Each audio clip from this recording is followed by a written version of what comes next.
जैसा कि आपको पता है, पिछले वर्ष 2 अक्टूबर को गांधी आश्रम भितिहरवा पश्चिम चंपारण से जन स्वराज अभियान के तहत हम लोगों ने जो पदयात्रा शुरू की है, आज उसके पूरे 15 महीने हो रहे हैं। 2 दिसंबर को आज 15 महीने हो गए। पिछले 15 महीनों में पश्चिम चंपारण से चल के पूर्वी चंपारण, शिवहर, गोपालगंज, सिवान, छपरा, वैशाली, समस्तीपुर, मुजफ्फरपुर, सीतामढ़ी, मधुबनी होते हुए मैं दरभंगा पहुंचा हूं। इन 15 महीनों में करीब करीब 4000 से ज्यादा गांवों में हम लोग को जाने का अवसर मिला। जो बातें हमने देखी, समझी, उस पर एक छोटी टिप्पणी आपको करूंगा। उससे पहले आप ये समझिए कि इस पदयात्रा का उद्देश्य क्या है। पदयात्रा के 3 उद्देश्य हैं। पहला, जो मेरी अपनी 10-15 वर्षों की राजनीतिक सामाजिक समझ है, उसके आधार पर मेरी ये समझ बनी है कि जब तक बिहार में समाज के स्तर पर प्रयास नहीं होगा, लोगों को समझाया नहीं जाएगा, तब तक सिर्फ चुनाव जीतने से, राजनीतिक दल बनाने से यहाँ सुधार नहीं हो सकता है। ऐसा इसलिए कि बिहार में जो कोई भी समस्या है, पढ़ाई हो, रोजगार हो, पलायन हो, किसान हो, भ्रष्टाचार हो, जो भी मामला है, ऐसी कोई समस्या नहीं है जिसको लोग जान नहीं रहे हैं, उसको समझ नहीं रहे हैं। लोग उसकी चर्चा करते हैं, उस पर गुस्सा का इजहार करते हैं, लेकिन जब वो वोट देने जाते हैं तो इन सारे मुद्दों को छोड़कर सिर्फ और सिर्फ 4 मुद्दों पर ही बिहार में पिछले 30-35 साल से वोट पड़ रहा है। पहला मुद्दा तो सब लोग जो बात करते हैं कि जाति की जो यहाँ बात बना दी गई है, हर आदमी जाति पर वोट कर रहा है, लेकिन ये भी बात नहीं है। मैं आपको ये बताना चाहता हूँ कि बिहार में जाति पर ही वोट पड़ता है। जाति भी एक पहलू है। इसका मैं उदाहरण के तौर पे बताता भी हूँ कि अगर हर व्यक्ति जाति पर ही वोट देता तो बिहार में नरेंद्र मोदी जी को तो वोट नहीं मिलना चाहिए, क्योंकि उनकी जाति का तो कोई यहाँ नहीं रहता है। तो जो लोग जाति पर नहीं वोट देते हैं, वो धर्म के नाम पर, राष्ट्रवाद के नाम पर वोट देते हैं। और तीसरा, वोट देने की एक वजह है लालू जी का डर। लालू जी के डर से लोग भाजपा को वोट करते हैं। और चौथा, यहाँ भाजपा के डर से, जो खासकर मुसलमान समाज के लोग हैं, वो भाजपा के डर से लालू जी को वोट करते हैं।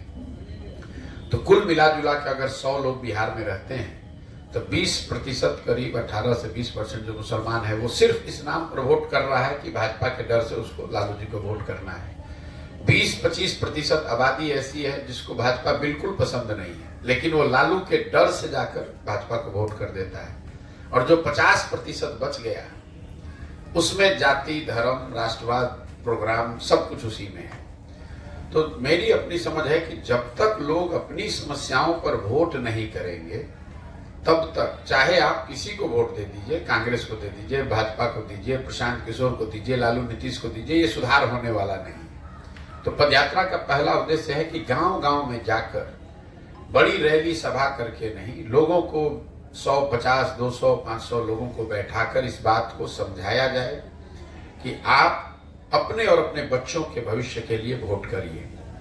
दूसरा उद्देश्य पदयात्रा का ये है कि लोग अगर समझ भी जाएं तो उनके पास सही विकल्प भी होना चाहिए।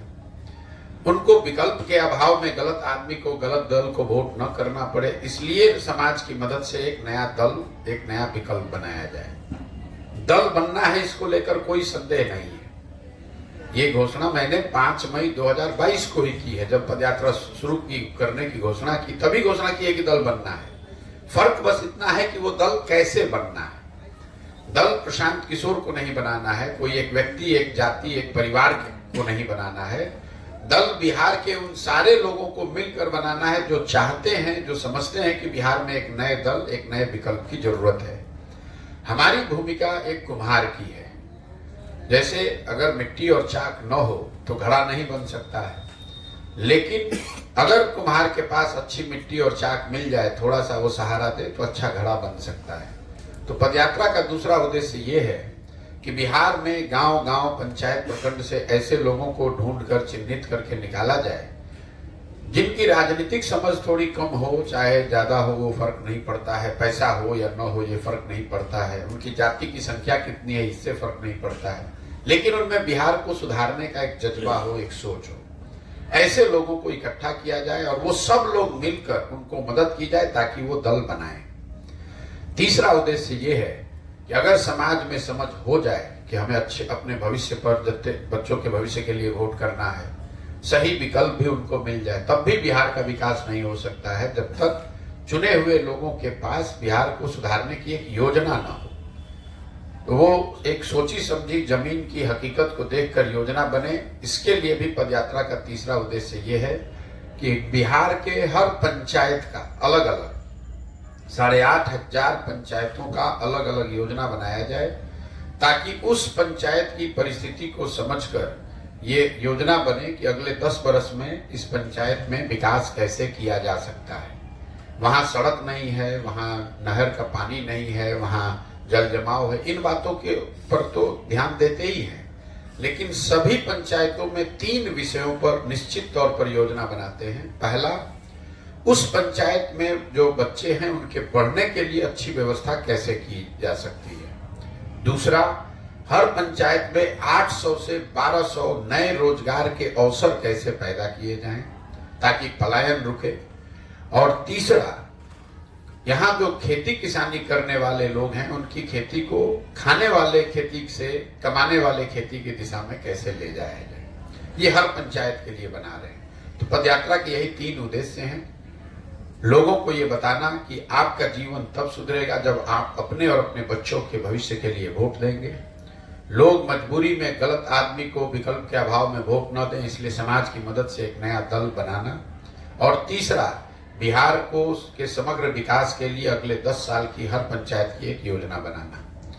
इसी को लेकर हम लोग चल रहे हैं। करीब करीब 40-45% बिहार मैंने 15 महीने में कवर किया है। आगे का कवर करने में शायद साल भर 1.5 साल और लग सकता है, लेकिन ये पूरा करने का प्रयास करेंगे। अगर बीमार उमार नहीं पड़े तो इसको करेंगे ईमानदारी से, जैसे कर रहे हैं वो करेंगे आगे। अभी तक का जो अनुभव रहा, 3 जो समस्या है जो बिहार के हर समाज, हर वर्ग को प्रभावित करती है।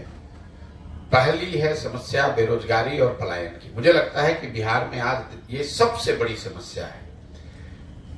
कई बार हम लोगों को लगता है कि ये तो पता ही है कि बेरोजगारी पलायन, इसके लिए पदयात्रा में क्या आप नया जान गए। जब पदयात्रा आप करते हैं तो ये पता चलती इन समस्याओं के सामाजिक आर्थिक पहलुओं की और इसकी विकरालता की समझ बनी। पलायन के बारे में लोग सोचते हैं कि ये गरीबों का मामला है, जो गरीब आदमी है वो मजदूरी करने के लिए बाहर जाता है। लेकिन जब हम पदयात्रा किए तो हमको एहसास हुआ कि नहीं, ये सिर्फ गरीबों का मामला नहीं है। जो यहाँ समृद्ध परिवार हैं उनके लिए भी पलायन उतना ही बड़ा विषय है। फर्क बस इतना है कि गरीब का जो बच्चा है वो मजदूरी करने के लिए बाहर जा रहा है, और जो सो कॉल्ड समृद्ध लोग हैं उनके बच्चे पढ़ाई और नौकरी के लिए बाहर जा रहे हैं। बाहर सभी को जाना है। कोई भी गांव में आप चले जाइए, जो कम से कम 40 से 50% जवान लोग बाहर ही रह रहे हैं। गांव में हम लोग को महिलाएं मिलती हैं, बच्चे मिलते हैं, बूढ़े मिलते हैं, नवयुवक नहीं मिलते हैं। जिन प्रखंडों में बाढ़ की समस्या है वहां पलायन का स्तर 60-70% है। और इस पलायन की समस्या ने बिहार से परिवार की परिकल्पना को ही खत्म कर दिया है। हम 15 महीना से चल रहे हैं, तो आप लोग भी या समाज में भी लोग कहते हैं कि भाई प्रशांत जी अपना घर परिवार छोड़कर 15 महीना से पैदल चल रहे हैं। जो लोग ये बता रहे हैं उनको खुद नहीं पता है कि उनकी दुर्दशा, उनके परिवार की दुर्दशा भी यही है। क्योंकि आपके परिवार का आदमी भी साल में एक के बार कोई 10 दिन घरे आता है, वो जीवन भर बाहर ही रहता है। तो परिवार की जो परिकल्पना थी, पति पत्नी बाल बच्चे माता पिता साथ में रहना, पर्व त्योहार मनाना, साथ में जीवन यापन करना, उस परिकल्पना को ही धीरे धीरे से खत्म कर दिया गया है। लोगों ने इस बात को जीवन की सच्चाई मान लिया है कि भाई जो जवान लड़का होगा वो बाहर जाएगा ही जाएगा। यही हाल कमोबेश बेरोजगारी का है। बेरोजगारी सिर्फ यहाँ पर गरीब लोगों का मामला नहीं है। जो यहाँ पर समृद्ध लोग हैं, जो सो कॉल्ड जमींदार टाइप लोग हैं, जिनके पास 10-20 बीघा जमीन है, कुछ रोजी रोजगार व्यवसाय है, वो लोग भी अपने बच्चों के रोजगार के लिए इतने ही परेशान हैं। मुझे आश्चर्य होता है, कई बार 20-20, 25-25 एकड़ जमीन के मालिक 20,000 रुपए के नौकरी के लिए आकर हाथ जोड़ने को तैयार है। ये दुर्दशा है। पंजाब में अगर आपके पास 20 एकड़ जमीन है तो आप 10-20,000 रुपए की नौकरी के लिए अपने बच्चे के लिए हाथ नहीं फैलाएंगे। बेरोजगारी पलायन के बाद जो दूसरी सबसे बड़ी समस्या यहाँ दिखी, जो सर्वस्पर्शी समस्या है, वो है शिक्षा व्यवस्था का ध्वस्त हो जाना। बिहार में शिक्षा व्यवस्था बहुत अच्छी कभी नहीं थी। हम खुद सरकारी स्कूल से पढ़े हैं, लेकिन हर प्रखंड में, जिले में 2-4-5 विद्यालय, 2-4 महाविद्यालय ऐसे जरूर थे जिसकी छवि थी कि यहां से पढ़कर आप अपना जीवन सुधार सकते हैं। ये यहां पर हुआ यह है कि समता मूलक शिक्षा नीति बनाने के नाम पर पूरी शिक्षा व्यवस्था को ही ध्वस्त कर दिया गया। कई लोगों को लगता है कि शिक्षक, यहाँ पर नियोजित शिक्षकों की वजह से उनकी गुणवत्ता खराब हो गई, इसलिए बिहार की स्थिति खराब है। कुछ लोगों को लगता है कि खिचड़ी बंट रहा है इसलिए शिक्षा खराब है। इन दोनों बातों में पूरी सच्चाई नहीं है। अगर सिर्फ खिचड़ी बांटने से वजह से शिक्षा व्यवस्था खराब हुई है तो महाविद्यालयों से में तो खिचड़ी नहीं बंट रहा, वहां पर तो पढ़ाई होनी चाहिए, वहां पर पढ़ाई क्यों नहीं हो रही? अगर नियोजित शिक्षकों की वजह से बिहार की शिक्षा व्यवस्था खराब हुई है तो पटना साइंस कॉलेज में, दरभंगा सीएम साइंस कॉलेज में, बेतिया के एमएस कॉलेज में, लंगर सिंह कॉलेज में, वहां तो पढ़ाई होना चाहिए। वहां तो नियोजित शिक्षक नहीं है। शिक्षा की यहाँ व्यवस्था इसलिए खराब हुई है कि कहीं ना कहीं समाज और सरकार दोनों की प्राथमिकता में अब शिक्षा है ही नहीं। मैं समाज को भी जोड़ रहा हूं, लोगों की नजर में भी और सरकार की नजर में भी। जो विद्यालय हैं वो सरकारी सुविधाओं को बांटने का केंद्र हो गए।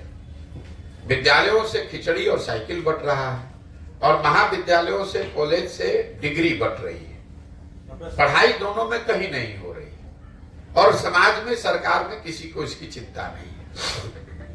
जब इस कालखंड का इतिहास लिखा जाएगा तो मुझे ऐसा लगता है कि नीतीश कुमार के राज का सबसे बड़ा काला अध्याय यही होगा कि उनके रहते हुए बिहार में शिक्षा व्यवस्था ध्वस्त हो गई। ऐसा इसलिए कि कल एक अच्छी सरकार आ जाए, ये रोड जो हम लोग अभी चर्चा कर रहे थे टूटी हुई है, सड़क बन सकती है।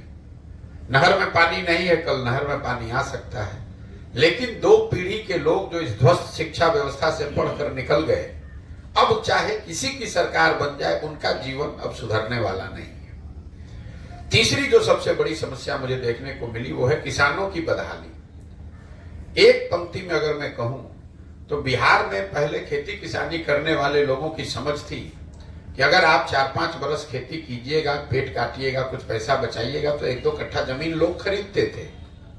आज स्थिति ये है कि अगर खेती किसानी करने वाला परिवार, अगर उसके घर में कोई नौकरी नहीं करता है, कोई बिजनेस व्यवसाय नहीं है, उसके घर में बेटी की शादी लग जाए, कोई बीमार पड़ जाए तो उसको 1-2 कट्ठा जमीन बेचना ही है। ऐसी हालत इसलिए हुई है कि बिहार के किसानी जो है वो 3 वजह से प्रभावित है। पहला, यहाँ भूमि सुधार का लागू न होना। इस देश में बड़े राज्यों में बिहार शायद एकमात्र ऐसा राज्य है जहां पिछले 75 साल में भूमि सुधार लागू नहीं किया गया। नतीजा यह है कि 1/3 से ज्यादा जमीन, उसका मालिकाना हक को लेकर कोई ना कोई डिस्प्यूट है। लोगों को पता ही नहीं कि ये जमीन है किसकी। आप ये जो दाखिल खारिज में 10,000 15,000 घूस की बात सुन रहे हैं, वो उसी से निकली हुई समस्या है, क्योंकि जमीनों का मालिकाना हक क्लियर नहीं है। दूसरी किसानों की जो बड़ी समस्या है वो है जल प्रबंधन की व्यवस्था। बिहार में 50% भूमि ऐसी है जहां बाढ़ की संभावना है। उसकी खूब चर्चा भी होती है, हजारों करोड़ रुपए खर्च होता है, लूट भी होती है। लेकिन उसके साथ जो एक और बड़ी समस्या है जो लोग बात नहीं करते हैं, 50% जमीन में तो बाढ़ आता है, बाकी का जो 50 है उसमें आधे से ज्यादा जमीन या तो जल जमाव से प्रभावित है या सूखे से प्रभावित है। रोड पर हम लोग चलते हैं, एक साइड लोग बताते हैं भैया यहाँ बाढ़ आता है, और दूसरे साइड धान सूख रहा है क्योंकि वहां पानी की व्यवस्था नहीं। एक साथ सूखा है और दूसरे साथ चौवर है, लोग बता रहे हैं कि पानी निकलने की व्यवस्था नहीं। मधुबनी दरभंगा के क्षेत्र में, इलाके में जो मैं देख रहा हूं, जैसे मधुबनी का जिला जहां मैं घूमा, वहां 31,000 हेक्टेयर जो है वो सिर्फ जलकर है। ये राज्य का सबसे बड़ा जलकर वाला जिला है और 85% ऐसे तालाब, पोखरे आज रख रखाव के अभाव में बर्बाद हो गए। 85%, 31,000 हेक्टेयर जमीन में पोखरा तालाब है और उसमें से 85% ऐसा है जिसका कोई उपयोग नहीं किया जा रहा है। जब कुंभी पड़ गया, मिट्टी भर गया, जो भी हो गया। इन दोनों के बाद जो तीसरी सबसे बड़ी समस्या किसानों की है वो उनके फसलों का कीमत का ना मिलना। अभी धान की कटाई हो रही है, धान का आधिकारिक मूल्य है 2150 रुपया। हर गांव में लोग 1700, 1600, 1650 में धान बेच रहे हैं। पिछले वर्ष धान की कीमत थी 20,000, 30 रुपए, लोगों ने धान बेचा है 1400, 1500 में। एक आर्थिक सर्वेक्षण का अनुमान है कि बिहार में किसानों को फसलों की दाम न मिलने की वजह से, उचित दाम न मिलने की वजह से हर साल 20,000 करोड़ रुपए का नुकसान होता है। ये जो क्षेत्र जो मखाने का है, अभी मखाने की कीमत लोग बता रहे हैं थोड़ा बढ़ा हुआ है, 600 रुपए किसान को मिलता है। अमेरिका में जो मखाना आज बिक रहा है बिहार का, उसका रिटेल प्राइस है 8,000 रुपए किलो। हम ये नहीं कह रहे हैं कि यहाँ के किसानों को 8,000 रुपए मखाना का मिल सकता है, लेकिन अगर आप सुधा की डेयरी है, अमूल है, अगर आप दूध के लिए 100 रुपए देते हैं तो 65 रुपया किसानों को मिलता है, दूध पैदा करने वाले को मिलता है। मखाना में अगर 30% भी मिले तो उस हिसाब से मखाने की कीमत यहाँ 2,000, 2,500 रुपए केजी होनी चाहिए। तो इन 3 वजहों से किसानों की यहाँ बहुत बदहाली है। 4 जो केंद्र सरकार की योजना है जिसकी जमीनी हकीकत हमने देखी, सबसे बड़ी केंद्र सरकार की योजना है प्रधानमंत्री गरीब कल्याण योजना, जिसमें लाभार्थियों को 5 किलो अनाज मिलना है। पूरे बिहार में कम से कम जहां हम गए, लाभार्थियों को 5 किलो नहीं 4 किलो अनाज मिल रहा है। 20% की चोरी हो रही है, और ये चोरी इसलिए हो रही है कि यहाँ के जो जनप्रतिनिधि और अधिकारी हैं वो प्रति महीने प्रति क्विंटल 35 से 40 रुपए की दर से उसमें कमीशन लेते हैं। ज्यादातर जगहों पर जो विधायक है, चाहे वो किसी दल का विधायक हो, 6 रुपए से 8 रुपया उसका भी हिस्सा इसमें बना हुआ है। इसीलिए लाभार्थियों को 5 किलो नहीं 4 किलो अनाज ही मिल रहा है। दूसरी जो योजना सरकार की है स्वच्छ भारत अभियान, जिसमें पूरे बिहार के पंचायतों को ODF घोषित कर दिया गया आज से 3-4 वर्ष पहले। 4,000 गांव में चलने के बाद मैं आपको विश्वास से बता रहा हूं कि ज्यादातर गांव में खुले में शौच आज भी जीवन की सच्चाई है। हुआ ये है यहाँ कि शौचालय के नाम पर 2,000 रुपए प्रति शौचालय अधिकारियों ने लिया है, और एक ही शौचालय के का फोटो लगाकर 10-10, 20-20 शौचालय का पैसा निकाल लिया गया। तीसरी जो सबसे बड़ी समस्या है वो आवास की। प्रधानमंत्री आवास योजना में लोगों को 1,40,000 रुपया मिलना है। पंचायतों में, प्रखंडों में इसके लाभार्थियों की संख्या करीब करीब नगण्य है। कुछ ही लोगों को इसका लाभ मिला है, लेकिन जिनको इसका लाभ मिला भी है उनको 25,000 से 40,000 रुपया घूस देना है, तब उनको 1,40,000 रुपया मिलेगा। जहां पर जनप्रतिनिधि पैसा नहीं ले रहे हैं वहां पर भी अफसर 20 से 25,000 रुपया अपना हिस्सा तो लेगा ही लेगा। अगर जनप्रतिनिधि ने भी पैसा लिया तो लाभार्थियों को 35-40,000 रुपए देना है। चौथी जो सबसे बड़ी योजना केंद्र सरकार की है वो है मनरेगा की। मैं जब बिहार में चलना शुरू किया तो मुझे लगा भाई मनरेगा का काम तो मुझे हर जगह दिखेगा, यहाँ इतनी बेरोजगारी है, भूमिहीन लोग हैं। अभी तक 15 महीने में मुझे मनरेगा का कोई सक्रिय काम नहीं दिखा है। लोग ये जरूर बताते हैं कि भैया ये पेड़ मनरेगा में लगा है, ये मिट्टी जब मनरेगा में भरी गई है, ये पंचायत भवन बनाने में मनरेगा के मजदूर लगे थे, लेकिन मनरेगा का कोई सक्रिय काम अभी तक मुझे नहीं दिखा। पिछले वर्ष इसको जब मैंने आंकड़ों में देखा, पिछले वर्ष मनरेगा में बिहार सरकार का यूटिलाइजेशन है 39%। मतलब अगर 100 रुपया मनरेगा के तहत बिहार को मिल सकता था तो हम लोग 40 रुपया ही लेकर आए, 60-61 रुपया तो हम लोग दिल्ली से लेकर ही नहीं आए। कोई अभी बता रहा था नीतीश कुमार विशेष राज्य के दर्जे की बात कर रहे हैं। अरे भाई जो लाभ तुमको मिल सकता है वो तो आप ले नहीं रहे। 100 में 60 रुपया दिल्ली में हम लोगों ने सरेंडर कर दिया, और जो 40 रुपया आया उसमें 40 से 50% पीसी क्या दर है, मनरेगा में घुसखोरी हो रही है। इसके बाद जो 4 राज्य सरकार की स्कीम्स हैं 7 निश्चय के अंतर्गत, पहला जो निश्चय था, पहला वादा था कि बिहार के हर युवा को, 18 से 35 साल के युवा को हर प्रति माह 1000 रुपए दिया जाएगा ताकि उसको मजबूरी में पलायन न करना पड़े। 15 में इस योजना की शुरुआत होनी थी। आज तक इस योजना को शुरू ही नहीं किया गया। कोई भी ऐसा बच्चा हमको नहीं मिला जिसने बताया हो कि उसको 1 महीने भी कभी ये पैसा मिला। दूसरी एक योजना जो थी वो है स्टूडेंट क्रेडिट कार्ड की योजना। 2015 में ये तय किया गया था, अनुमान था कि बिहार में 1/3 परिवार ऐसे हैं जो पैसे के अभाव में जिनके बच्चे 12वीं के आगे पढ़ाई नहीं कर पाते। तो तय ये किया गया कि स्टूडेंट क्रेडिट कार्ड अगर रहे, सरकार गारंटर बने, बैंकों से पैसा मिल जाए ताकि लोग पढ़ाई कर सकें, नौकरी लगे तो पैसा वापस कर दे। उस समय का अनुमान था कि 1,25,00,000 परिवार के बच्चों को इसका लाभ मिलेगा। सरकार का अपना दावा है कि कोई 9 लाख लोगों को पिछले 10 वर्ष में इसका लाभ मिला। इस योजना को भी ठंडे बस्ते में डाल दिया गया। तीसरी योजना जिसकी आप लोग खूब चर्चा करते हैं वो है नल जल योजना। 2015 में सिर्फ 3% बिहार के घरों में नल से पानी पहुंचता था। योजना बनाई गई कि भाई अगर 25,000 करोड़ रुपया खर्च किया जाए 5 वर्ष में तो बिहार के हर घर में नल से पानी पहुंच जाएगा। योजना बनी, खूब लूट हुआ, आपने देखा कैसे बनाया गया। सरकार का दावा है कि 2/3 घरों में नल से पानी पहुंच गया। जमीनी हकीकत है कि 2/3 से ज्यादा नल जल योजना कामें नहीं कर रही है। या तो योजना बनी नहीं ठीक से, बनी तो बनकर चली नहीं, चली तो चलकर बंद हो गई। अब जब ये पूरा हल्ला हंगामा हुआ है तो सरकार ने फिर वार्ड सदस्यों से हटाकर इसको पीएचईडी को इसका मेंटेनेंस का काम दिया है। उसमें भी अभी तक हमको कोई पंचायत नहीं मिला जहां पीएचईडी के लोगों ने कुछ किया हो। चौथी और जो सबसे बड़ी योजना थी 7 निश्चय की, आपको भी शायद उतना पता न हो, नालियों गलियों के पक्कीकरण की योजना।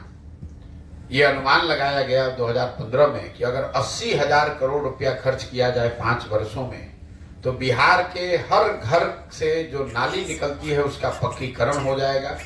उन नालियों को एक बड़े नाले से जोड़ा जाएगा और उसको पानी को गांव से बाहर निकालकर उसका निस्तारण किया जाएगा। योजना शुरू हुई, अभी तक किसी के घर के नाली का पक्कीकरण नहीं हुआ। गांव में सड़कों के किनारे बड़े बेतरतीब तरीके के बनाए हुए कुछ नाले जरूर दिखते हैं जो दिखाता है कि पैसा निकाला गया है, लेकिन इन नालों को न घरों के नालियों से जोड़ा गया, न इन नालों से पानी निकालने की व्यवस्था की गई। नतीजा क्या हुआ, गांव वालों ने उस पर गोबर पाथना, भैंस बांधना, कूड़ा फेंकना, ये सारे नाले जो है वो कूड़ेदान हो गए। 3 क्षेत्र जहां लोगों को यहां रोजगार मिल रहा है, पहला अवैध शराब, दूसरा अवैध बालू और तीसरा अनाज माफिया। 3 क्षेत्र ही है जहां बिहार के युवाओं को काम करने का अवसर है। शराबबंदी के नाम पर जो शराब के दुकानों को बंद किया गया और होम डिलीवरी चालू हो गई, इसका परिणाम ये है, एक परिणाम ये है, कुपरिणाम, कि हर गांव में 8-10 लड़के ऐसे हैं जो अवैध शराब के कारोबार से जुड़ गए। यही हाल कमोबेश बालू का है। रास्ते में चलते हुए अगर 10 ट्रैक्टर, ट्रॉली, ट्रक आपको मिलेगा तो ये मानकर चलिए कि उसमें से 2 या 3 बालू ढोने वाला ही होगा, जो सब अवैध बालू का कारोबार करने वाले लोग हैं। तीसरा, ये जो प्रधानमंत्री गरीब कल्याण योजना अनाज में जो चोरी हो रही है, 5 किलो के बजाय 4 किलो अनाज मिल रहा है, तो अफसर और अधिकारी तो पैसा ले रहे हैं, वो तो अनाज नहीं ले रहे हैं। इसके लिए भी हर जिले में पूरी एक अनाज माफिया, एक तंत्र बन गया है जो अनाज को चोरी करता है, उसको पैसे में कन्वर्ट करता है और फिर इसी अनाज को रिसाइकिल करके लोगों तक पहुंचाता है। तो बिहार में अगर आप युवा हैं गांव में, तो रोजगार का आपके पास 3 अवसर है। या तो अवैध शराब के कारोबार से होम डिलीवरी से जुड़ जाइए, बालू के अवैध काम में लग जाइए, या फिर अनाज का हेरा फेरी में घुस जाइए। 2 क्षेत्र जहां सुधार दिखा वो है सड़क और बिजली। निश्चित तौर पर राष्ट्रीय और राजकीय मार्गों, नेशनल और स्टेट हाईवे में सुधार हुआ है, लेकिन जो ग्रामीण सड़कें हैं, जैसे आपके यहाँ भी देखिए प्रखंड में जो हालत है, जो ग्रामीण कार्य विभाग की आरईओ की सड़कें हैं, पंचायत विभाग की सड़क है, प्रधानमंत्री मुख्यमंत्री संपर्क योजना की सड़कें हैं, उनकी हालत कमोबेश वही है जो लालू जी के जंगल राज में होती थी। बिजली हर जगह जरूर आ गई है, कोई ऐसा घर, परिवार, वार्ड हमको नहीं मिला जहां बिजली नहीं पहुंची है। लेकिन बिजली को लेकर 2 शिकायत जो लोग बता रहे हैं, एक तो लोगों की नजर में बिजली का बिल गलत और ज्यादा आ रहा है। हर गांव में 10-20 आदमी ऐसा मिल जाता है जो बताता है भैया मेरा बिजली का बिल गलत आया है, लोग 5,000 से लेकर 60,000 70,000 का भी बिल दिखाते हैं। एक बार बिजली का बिल गलत आ गया तो फिर DCLR का और लोक अदालत का चक्कर लगाते रहिए, कोई सुनवाई नहीं है। दूसरी जो बड़ी समस्या पिछले 4-5 महीने से मैं सुन रहा हूं वो है स्मार्ट मीटर के रिचार्ज की बात। जो बहुत गरीब लोग हैं वो स्मार्ट मीटर को रिचार्ज ही नहीं कर पा रहे हैं। पहले बिजली का बिल आ गया, लोग अपना पैसा वैसा जमा करके उसका बिल भरते थे। अब स्मार्ट मीटर चूंकि प्रीपेड है, रिचार्ज आपको पहले कराना है तो पैसा नहीं है तो बिजली आपके यहाँ कट जा रही है। मैंने स्वास्थ्य व्यवस्था पर कुछ नहीं बोला, इसलिए कि मैं अनुमंडल और जिला के अस्पतालों में गया नहीं हूं, लेकिन जिन क्षेत्रों में मैं गया, गांव, पंचायत, प्रखंड में, वहां पर अभी तक हमको कोई फंक्शनल स्वास्थ्य केंद्र दिखा ही नहीं। कोई स्वास्थ्य केंद्र ऐसा नहीं दिखा मुझे अभी 15 महीनों में जहां डॉक्टर साहब बैठे हों, 10, 20, 50, 100 मरीज हों, दवा बट रहा हो। ज्यादातर जगहों पर ये जो स्वास्थ्य केंद्र हैं वो भैंस बकरी बांधने का, पेड़ झाड़ी फाड़ी का केंद्र है और कुछ वहां नहीं है। मिला जुलाकर स्थिति जो जमीन पर है, 3 शब्द जो सबसे ज्यादा सुना मैंने वो है अफसरशाही से परेशान जनता, सरकारी विभागों में फैला हुआ भ्रष्टाचार और हर सरकार की योजना में काटे जाने वाला पीसी। अफसरशाही, भ्रष्टाचार और पीसी, ये शब्द हर गांव में हर तबके के लोग, चाहे आप पत्रकार हैं, जनप्रतिनिधि हैं, गरीब हैं, अमीर हैं, किसान हैं, व्यवसायी हैं, हर आदमी बता रहा है भैया बिहार में अफसरों का जंगल राज है। हम लोगों ने अपराधियों का जंगल राज देखा है, आज की तारीख में जो बिहार में व्यवस्था है ये अफसरों का जंगल राज है। दूसरा कोई ऐसा विभाग नहीं है सरकार का जहां भ्रष्टाचार ना हो, जहां बिना पैसे के आप काम करा लीजिए। चाहे आपको जमीन का दाखिल खारिज कराना है, आपको जाति जन्म मृत्यु प्रमाण पत्र बनाना है, पासपोर्ट का वेरिफिकेशन कराना है, FIR करना है, कुछ भी करना है, पैसा तो देना ही पड़ेगा। और तीसरा, योजना चाहे केंद्र की हो कि राज्य की, आपको एक फिक्स पीसी कटना ही कटना है। 10% से लेकर 40 से 50% पीसी काटने की व्यवस्था बिहार में बिल्कुल बेहतरीन तरीके से बना दी गई है। और कोई व्यवस्था बने चाहे नहीं, लोगों को पीसी कैसे काटना है और काट कर वो घरों तक, लोगों तक कैसे पहुंचे, ये लोगों की खूब अच्छी व्यवस्था बन गई है। मोटे तौर पे ये मेरा अनुभव रहा। दरभंगा को लेकर मैंने बहुत कुछ बात नहीं कही क्योंकि अभी चलना यहाँ शुरू किए हैं, 1 महीना और रहेंगे, आगे दरभंगा को लेकर बात होगी। अब आपका जो सवाल है वो आप कर लीजिए।